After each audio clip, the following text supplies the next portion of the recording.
What's up, guys? It's Dakota here from D&D Gecko, and today I'm going to be making a video over the signs of a healthy leopard gecko and what to look for in buying a leopard gecko. This video is mainly for beginners in leopard geckos or just anyone that wants to get further advice and grow their understanding of leopard geckos.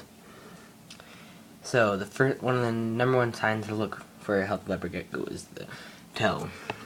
You probably heard that one before, but the tail, that's where they hold all their fat. So whenever they get into hard times, just their bodies, where they store all the fat in case like they don't get fed, they can just take fat from their tail and use it. But they don't normally use that unless they don't get fed for a long time, and you should try to keep from that. And they use that during breeding too. That will get skinnier during breeding, but you don't just want to look for that tail. Make sure it's nice and plump, not too skinny. And like, make sure their legs are not too skinny. Just make sure she is not just a skeleton, or he. Another sign that you have a healthy leopard gecko you need to look for is make sure they have their eyes are clear with no gunk in them or anything. Like they're nice and bright. Yeah, not too dull. That's important. Another thing, you need to make sure they have all their toes and their fingers. That's not really a health issue, but you can just look for that. Another way, they breathe.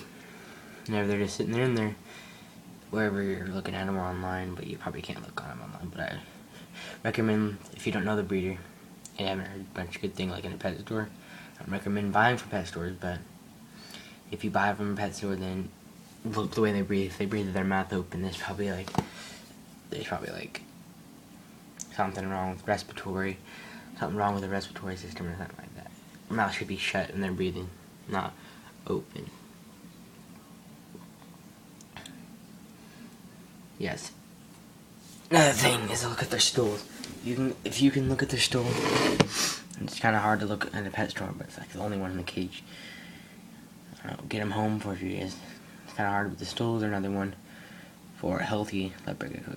If they have watery stools, probably something wrong. But watery stools can happen every once in a while, but if it happens like 3 days in a row and something's wrong, like every once in a while it will happen. Make sure their ear holes are nice and clear and open.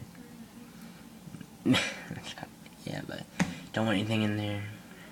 So yeah, it's just mainly their weight, the way they breathe, their stools, how active they are. But pet stores aren't usually open during the night. But if you have a leopard gecko at home and he's not really active at night and he's not wanting to eat, female leopard geckos won't eat if they're about to lay eggs, or during breeding season they don't really eat very much. But males, if they're not eating all the time, that's probably something wrong. So yeah, don't forget to subscribe to my channel. Like this video if it helped. You know, it wasn't that long. That's all the basic tips that I can give you on a healthy leopard gecko. And their environment, that's another key. Make sure the environment's nice and clean and healthy where you're buying it from. Look closely for mites, if they're digging and scratching at each other, bite marks, anything. If you have any questions about your leopard gecko or other reptiles, send me a message or a comment. But please like this video, subscribe to my channel. Thank you.